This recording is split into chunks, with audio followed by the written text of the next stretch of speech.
Hi everyone, how's it going? Today we want to let you in on a secret, a hack for kind of a homemade, do-it-yourself hidden bearing puller. Well, after I did my free hub rebuild, I realized that I had to come up with a better way to get those hidden bearings out. My local bike shop helped me out with the first one, but if I was going to do any more of them, then I needed to get my own tool. After looking online and seeing how expensive they were, did a little bit of research and saw that some other people were using anchors, like cement bolt anchors, and using these to pull their bearings out. And so I thought that was a good idea.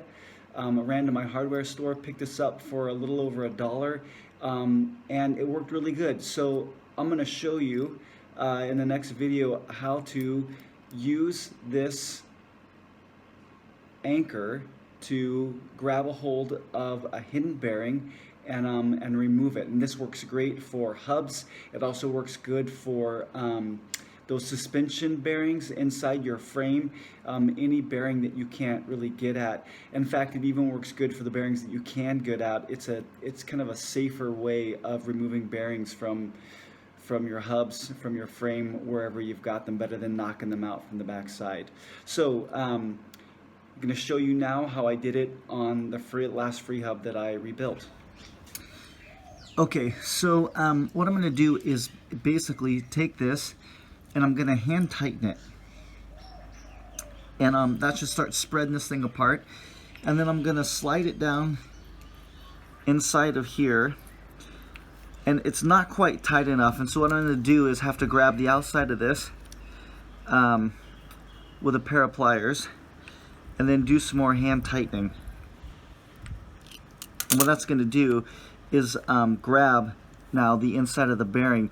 And the cool thing is that what this is going to do is allow me to actually pop this thing out by punching it through from the back side.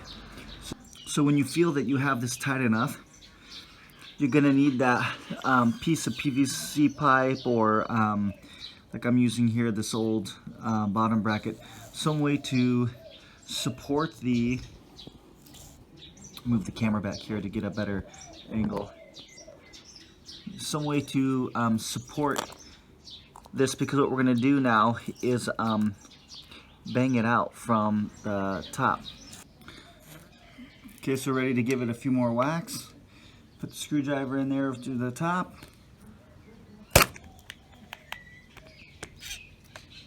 Make sure that you're hitting only on your bolt.